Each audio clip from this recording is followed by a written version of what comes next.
someone in 15 years' time can be even more athletic than Alcaraz, or is he at the very, very top? I don't see how it's possible. For months, questions around Carlos Alcaraz were easy to dismiss. He was young, still winning, and remained one of the most dangerous players in tennis. But at 23, he has finally revealed something that brings those concerns back into focus. And this time, they are harder to ignore. Because when a player of Alcaraz's level speaks openly about his future, every detail matters. His physical condition, schedule, motivation, and long-term direction all become part of a much bigger picture. Now, the real question is whether the truth he has shared confirms what we all feared, or whether the situation is being misunderstood. This is everything Alcaraz has revealed, what his words actually mean, what remains unclear, and what fans should watch next. If you follow Alcaraz, Sinner, Djokovic, and the battle at the top of men's tennis, subscribe right now. And tell us below, are you genuinely worried about Alcaraz's future, or do you think the concern has gone too far? The first real turning point clearly came in Barcelona. Alcaraz had arrived there after reaching the Monte Carlo final, where Jannik Sinner beat him in a match that also affected the fight for the world #1 ranking. Nothing about that result suggested his season was about to stop. During his opening match in Barcelona, however, his right wrist began causing trouble. He completed the match, but the discomfort grew serious enough for medical tests to change the entire plan for the weeks ahead. Those tests produced the detail that made the situation different from an ordinary post-match complaint. Alcaraz said the problem was more serious than he and his team had first expected. He also explained why he would not try to push through it. His priority was to listen to his body and avoid turning the injury into something that damaged his future. That was a major statement from a player whose career had been moving at a speed almost nobody in modern tennis could match. The decision became immediate. He withdrew from Barcelona before his next match, went home, and began recovery with his team, doctors, and physiotherapists. There was no dramatic retirement announcement. He never publicly claimed that his career was ending. What existed was a young champion openly admitting that continuing to play through the problem was not worth the long-term risk. For anyone trying to understand the title of this story, that distinction matters. A few days later, the picture became clearer. Madrid was next on the calendar, and the event carries special weight for Alcaraz because it is one of his home tournaments. He had won the title there in both 2022 and 2023. Yet he withdrew again. The emotional cost was obvious, but the physical decision remained the same. Competing in front of home supporters was less important than protecting the wrist. At the Laureus World Sports Awards in Madrid, Alcaraz gave another update. His return date was still uncertain and more testing was planned. Instead of promising a quick comeback, he said he preferred returning later with a complete recovery. The reason he gave went directly to the subject of his future. He wants a long career. That sentence changed the frame around the injury. The question was no longer limited to when he would play his next tournament. Soon after that, Rome disappeared from his schedule. Roland Garros went with it. The second withdrawal carried enormous sporting weight because Alcaraz was the two-time defending champion in Paris. He had won Roland Garros in 2024 and again in 2025, yet the chance to defend one of the most important trophies in tennis was sacrificed because of the wrist. For a player built around major titles, choosing recovery over Paris showed how seriously the problem was being treated. The grass season then brought another setback for anyone expecting a quick return. On May 19th, Alcaraz announced that he would not compete at Queen's Club or Wimbledon. He said the recovery was progressing and that he felt better, but he still was not ready for competition. Wimbledon is not a minor stop in his career. He had already lifted the trophy there twice, so missing it was another major consequence, rather than a routine scheduling adjustment. By that stage, the pattern was impossible to ignore. Barcelona had ended early, Madrid was gone, Rome and Roland Garros followed, Queens and Wimbledon were removed next. The season had shifted from chasing trophies to protecting a wrist that had already kept one of the best players in the world away from several of the events that mattered most. Then came Cincinnati.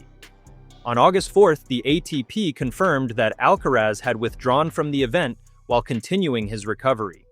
He had not played a competitive match since Barcelona in April. His official season record still stood at 22 wins and 3 losses. a reminder that poor form had not driven him off the tour. His problem was availability. A player who had started 2026 at an elite level had spent months unable to add another official match. That difference is important because it changes the entire discussion. Alcaraz was not sliding down the sport because opponents had suddenly solved him. His year had not collapsed through repeated first-round defeats. Before the injury, he had already produced one of the strongest starts of his career. The interruption came from his body, which is exactly why his own comments about long-term protection carry more weight than a normal injury update. His 2026 season had begun with history. At the Australian Open, Alcaraz defeated Novak Djokovic in the final and completed the career Grand Slam. At 22 years and 272 days, he became the youngest man to achieve that feat. Melbourne gave him the one major trophy that had still been missing from his collection, and it pushed his Grand Slam total to 7 before his 23rd birthday. The momentum continued in Doha, where he won another title and extended his perfect start to the season. By the time Indian Wells reached the semi-final stage, Alcaraz had opened the year with 16 straight victories. Daniil Medvedev finally ended that run in California.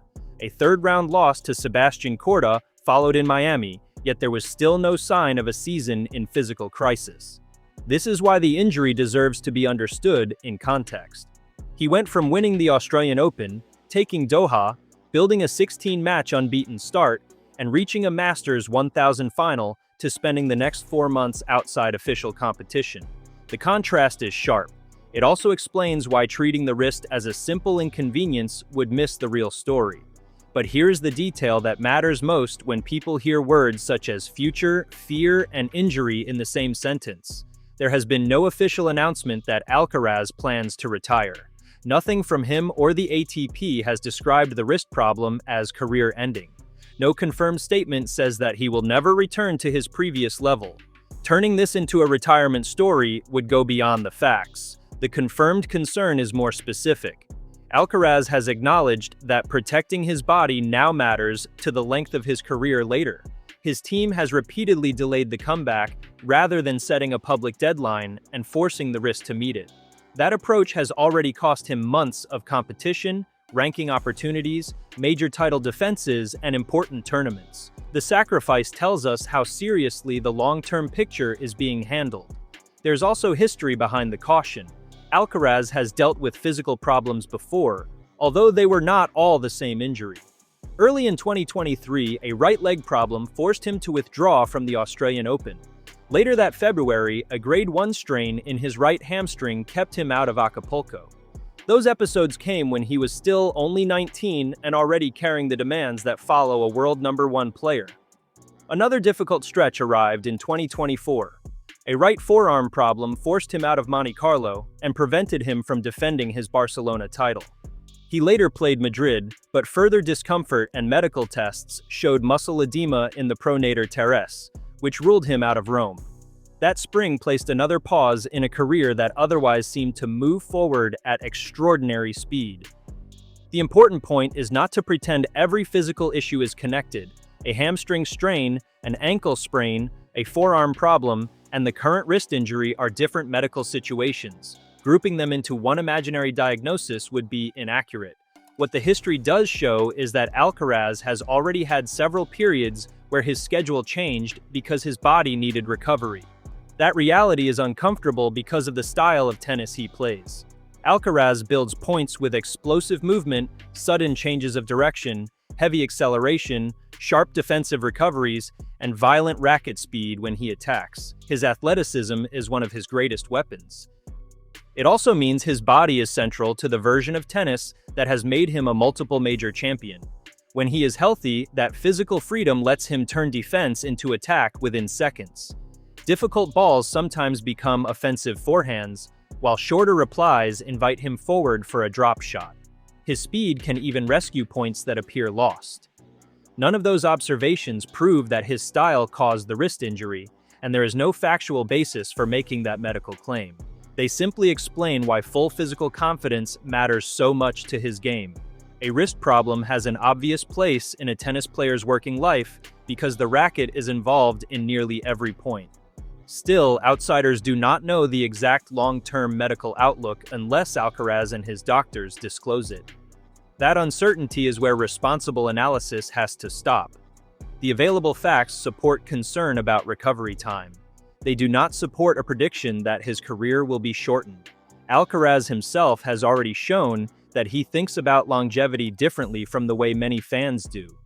During the 2025 US Open, he was asked about the possibility of playing into his late 30s, as Djokovic has done. His response revealed a more controlled way of looking ahead. Advice from Roger Federer had encouraged him to focus on roughly the next 5 years, rather than imagining a career 2 decades into the future. That idea matters even more now.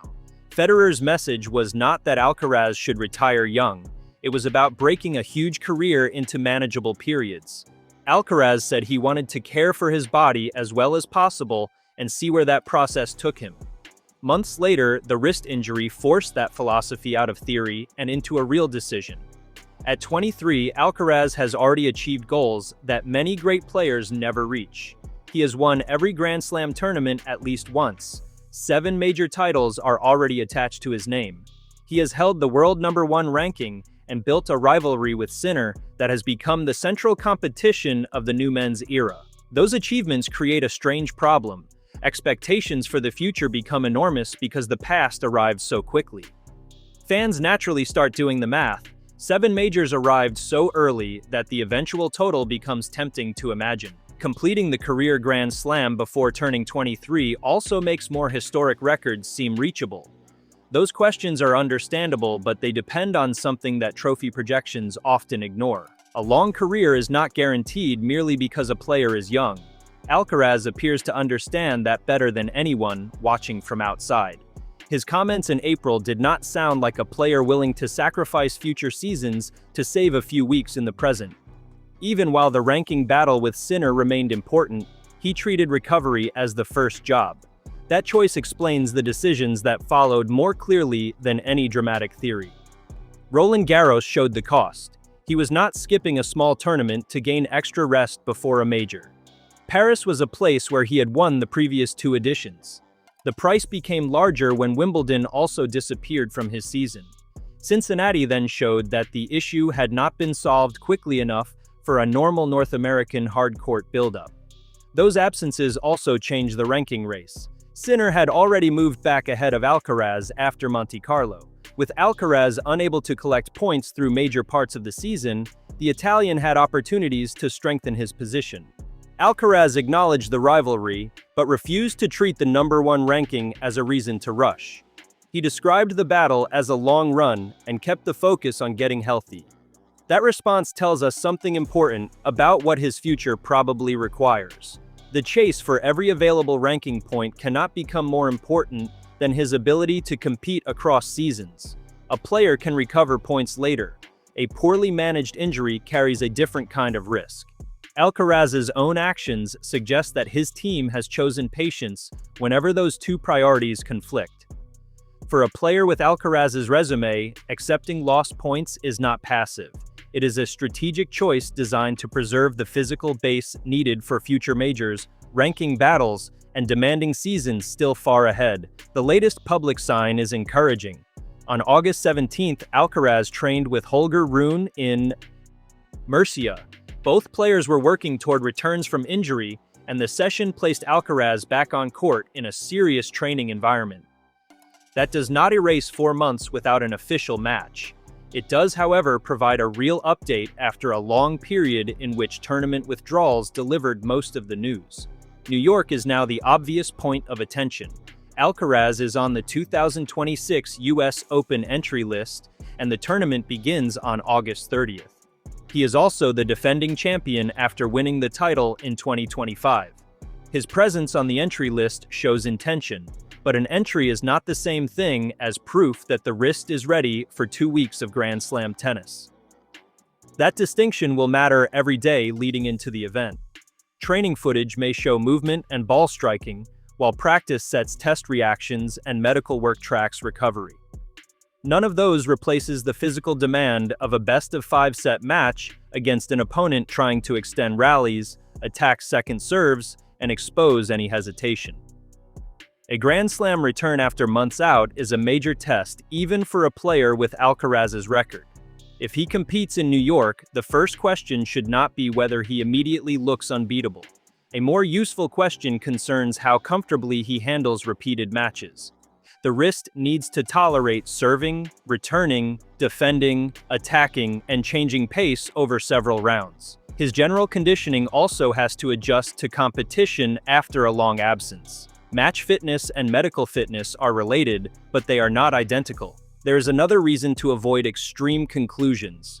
Alcaraz has returned strongly from injuries before. In 2024, the right forearm issue disrupted his clay preparation and kept him out of Rome. He still went on to win Roland Garros that year. That comeback does not guarantee the same outcome in 2026 because the current injury is a different problem. It does show why writing off his future would be just as careless as pretending there is nothing to worry about. The truth sits between those extremes. His career is not officially in danger, yet the 2026 wrist injury has already been serious enough to remove a huge section of his season. He is only 23, yet longevity has become an active consideration in the decisions surrounding his schedule. He remains one of the strongest players in tennis, yet months of missed competition prove talent cannot cancel the need for recovery. That is the uncomfortable part fans feared. The question around Alcaraz is no longer only how many trophies he will collect. It is also how carefully his body must be managed to give him the chance to chase those trophies for many years. His own words have brought that issue into the open without declaring any disaster. The timing makes the situation feel even stranger. February had placed him in one of the most exclusive groups in tennis history when he completed the career Grand Slam. By late April, the same season had turned into a medical waiting game. A campaign that began with discussion about records was suddenly being measured by scans, recovery periods, and missed events. For Alcaraz, patience now becomes part of ambition. That might sound contradictory for a competitor who wants to win everything, but his choices show the logic. Returning too early simply to protect ranking points would conflict with the long career goal he has stated publicly. Delaying a comeback hurts in the short term, while a full recovery protects the possibility of future majors. There is still plenty that has not been made public. The ATP updates have not provided a final date on which the injury became completely healed. No official statement has guaranteed that he will play the US Open. The public has not been given a detailed medical forecast for the wrist over the next several years. Any claim that fills those gaps with certainty would be speculation. What is known is enough to explain the seriousness. The injury started during Barcelona in April. Tests changed the initial expectations. Alcaraz then withdrew from a series of major events. His return was repeatedly delayed. Cincinnati began without him, and by mid-August he still had not played another official match. At the same time, he returned to practice and remained entered for the US Open. That sequence gives the story balance. Months away from competition make the injury significant, while his return to practice provides evidence of progress. Care around the future remains necessary without turning that concern into an announced ending. Every part of this picture matters because removing one element would distort what Alcaraz has actually revealed through his words and decisions. The next stage will provide more useful evidence than any prediction made today. If he reaches New York and plays, observers will learn how the wrist responds to competition. His movement after long matches will matter. Recovery between rounds will become part of the picture. The way his team handles practice days may offer clues about how carefully they are managing his workload. Results will matter, of course, but they should not be the only measure. Losing after a long absence would not automatically mean the wrist has failed, while a deep run still would not erase every future concern. The more meaningful sign will be whether Alcaraz can compete freely and then continue building a stable schedule afterward. That point becomes especially important because one tournament cannot answer a career-length question. The real test stretches across months and seasons. His team will have to judge how much tennis his body can handle, how quickly he recovers, and when rest is more valuable than another event. Those decisions are common in elite sport, but Alcaraz's early success makes every choice feel larger. For his rivalry with Sinner, the absence has another effect. Their matches have become measuring points for the top of the sport. Sinner beat Alcaraz in the Monte Carlo final before the injury stopped the Spaniard's season. Since then, the ranking battle has continued without regular head-to-head chances for Alcaraz to answer on court. Getting healthy is therefore the first requirement for keeping that rivalry at full strength. Still, framing recovery as fear of Sinner would be inaccurate. Alcaraz has already beaten the best players in the world on the biggest stages.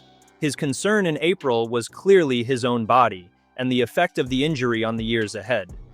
Rankings were secondary in his public explanation. The medical situation, not rivalry politics, dictated the withdrawals. That is what makes his choice more mature than dramatic. A younger player with huge expectations can feel pressure to return quickly, especially when major titles and the #1 ranking are involved. Alcaraz instead accepted the damage to his schedule. He missed chances to defend trophies because the alternative carried a risk he did not want to take. The months since Barcelona have therefore revealed a different side of his ambition. Winning still matters, but longevity has entered the calculation. The fastest route back to competition was not automatically treated as the best route. His team kept moving the return point when he was not ready. By August, that caution had lasted much longer than anyone expected when the discomfort first appeared. Now the situation has reached its most interesting stage.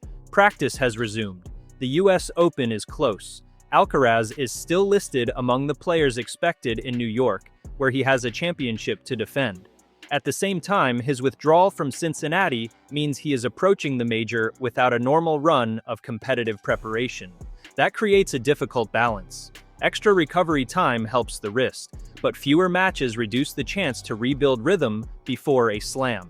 Playing warm-up events offers competition, yet doing so only makes sense if the body's ready. His decision to skip Cincinnati suggests the recovery standard remained more important than squeezing in one extra tournament. The next announcement from Alcaraz or his team will therefore matter more than rumors around him. Confirmation that he is ready would move the story from rehabilitation to competition. Another withdrawal would extend the questions that began in April. Until either happens, the most accurate position is simple. He is training toward a return, but his competitive comeback has not yet happened. And that brings the story back to the fear inside the title without exaggerating it. Fans feared that the physical demands surrounding Alcaraz might eventually force him to think differently about his future. In 2026, he has done exactly that. He has openly prioritized complete recovery and a long career over immediate returns, even when the cost included some of the biggest tournaments in tennis. What he has not done is surrender. The Murcia practice confirms that recovery continues, and his place on the US Open entry list keeps New York within the plan. His language throughout the process has focused on getting stronger and returning when ready. Concern about longevity is not the same as believing the end is near. For a 23-year-old champion, that may be the most important truth of all. The next phase of his career will depend on more than talent, trophies, and rivalries. Managing his body has become part of the job, and 2026 has shown what happens when that part demands priority. The future that once looked like a straight road toward more records now requires patience, medical judgment, and careful scheduling. That does not make the future bleak. It makes it uncertain in a way that elite sport always is. Alcaraz still has time, historic achievements behind him, and a level of tennis that has already beaten every type of opponent. What nobody can promise is uninterrupted health. His own decisions show he is no longer treating that as something to take for granted. The US Open will not decide his entire career, but it can become the first major checkpoint in this new phase. A return there would add information about his condition and competitive sharpness with every match. Another delay would keep protection of the wrist at the center of the plan. Either outcome should be judged against the standard he set himself, doing what gives him the best chance at a long career. That is where the story stands right now. A brilliant start to 2026 was stopped by a right wrist injury. Several major events disappeared from the calendar. Months of recovery followed. Alcaraz has now returned to serious practice, but the official comeback is still ahead of him. Nothing confirms a career-ending crisis, yet nothing about the lost months should be dismissed as trivial. His future is not being decided by one frightening headline. Much of it is being shaped away from matches through decisions about rest, risk testing, training intensity, and tournament participation. Those choices may determine how much of Alcaraz's extraordinary talent tennis gets to see over the next decade. For now, the smartest conclusion is also the least dramatic one. Carlos Alcaraz is trying to protect the career that his early success has made so valuable. At 23, he has already learned that chasing history means knowing when not to chase the next trophy.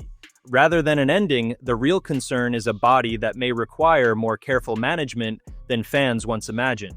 And if you want to keep following every major update on Alcaraz, Sinner, Djokovic, and the changing battle at the top of men's tennis, subscribe right now. Then tell us in the comments, should Alcaraz play the US Open if he is cleared, or should he give the wrist even more time and protect the bigger future ahead?